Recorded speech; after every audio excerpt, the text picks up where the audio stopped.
প্রিয় viewers, finally আমি এসে গেছি রকুনটিলা ইকো পার্কের একবারে চূড়ার মধ্যে। আর এই জায়গায় এই যে দেখতে পাচ্ছেন একটা মাটির ঘর আছে, এই মাটির ঘরে থাকবো কিছুক্ষণ। আর সেই সঙ্গে এইখানে এই রকুনটিলা ইকো পার্কের চূড়ার মধ্যে কিন্তু এই যে দুইটা পাহারাদার আছে, এরা জায়গাটা দেখাশোনা করে। এই কি অবস্থা, এই যে দেখেন এরা দুইজন কিন্তু এই জায়গাটা মানে পাহারা দেয়। এই জায়গায় নতুন করে কেউ আসলেই কিন্তু তারা হচ্ছে অ্যাটাক করে। তো যাই হোক, এখানে আমাকে নিয়ে আসছে এই যে দেখতে পাচ্ছেন ভাতিজা সাফি। কি অবস্থা? জি, আসসালামু আলাইকুম। ভালো আছো তো না? জি, ভালো আছি। আপনারা ভালো আছেন? এই দেখো এখানে এই সাফি কিন্তু আমাকে নিয়ে আসছে অনেক কষ্ট করে। মানে কি আর বলবো, রাস্তার যে এতটা মানে অবস্থা খারাপ। তো যাই হোক, খারাপ হলে কি হবে, সে কিন্তু অনেক পাকা ড্রাইভার, আমাকে বাইকে করে এখানে নিয়ে আসছে। তো আসার পরে এই যে সেও মানে হাঁপিয়ে গেছে, বসে না, পড়ছে। এত হাঁপাই না, আমার তো অভ্যাস হয়ে গেছে এগুলো অভ্যাস হয়ে আসা। গেছে না? হ্যাঁ, আমি তো এ- প্রায় সময় আসি। এখানে প্রায় সময় আসো? জি, জি, জি। মানে প্রতি সপ্তাহে এক দুবার আসা পড়ে। তো আমাকে তো অনেক কষ্ট করে নিয়ে আসলে, খারাপ লাগতেছে না? না, না, না, সমস্যা নেই। এরকম আমি আরো নিয়ে আসছি তো। আরো পর্যটক ছিল, ওদেরকে আমি নিয়ে আসতাম আরকি তাই? আমরা। জি। তুমি মানে যে কেউ তোমাদের বাসায় আসলে তুমি তাদেরকে এখানে হ্যাঁ, নিয়ে ওই আসো? এখানে নিয়ে আসি। তো দেখো এ কষ্ট করে, মানে এতটাই কষ্ট করছে, এটা আসলে বলে বোঝাতে পারবো না। তো যাই হোক, সবাই সাফির জন্য দোয়া করবে, সাফির জন্য দোয়া করবেন। আর এই যে ধন্যবাদ, দেখেন এই ধন্যবাদ। পাহারাদাররা কিন্তু এখন দরজা সামনে কিন্তু এগিয়ে গেছে। আর একটা কিন্তু এখানে বসেছে। কি অবস্থা? হ্যাঁ, ভালো আছো? এই যে দেখেন এরা কিন্তু মোটামুটি অনেক ভদ্র। এদিকে এসো, এদিকে এসো।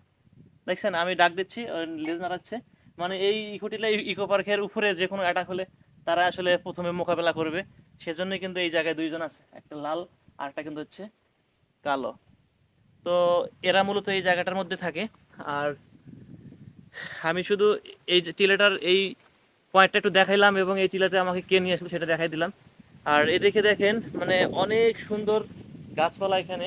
এই দেখেন কত সুন্দর কাঁঠাল গাছ।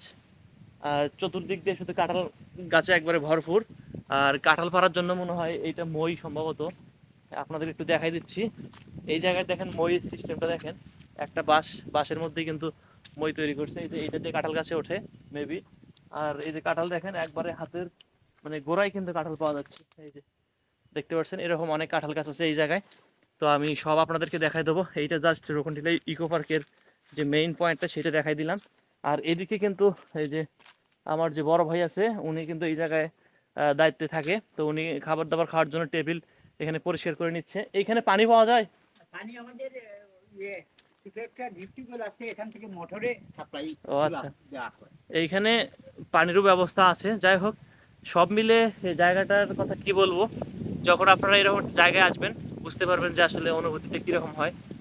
একবারে অসাধারণ লাগতেছে আমার, মানে এখানে আমাদের কালা পাহাড়ের পাদদেশে। কালা পাহাড়ের পাদদেশে আছি আমরা। পাদদেশে। হ্যাঁ, এটাই হচ্ছে কালা পাহাড়ের পাদদেশ। আরো সাইডে আছে, সাইডে আরো পাহাড় আছে। মানে সব মিলে এখানে আপনারা যখন আসবেন বুঝতে পারবেন এখানকার আসলে ভিউটা কীরকম এবং ফিলিংসটা আপনাদের কেমন হয়। তো আজকের ভিডিওটা এইটুকুই।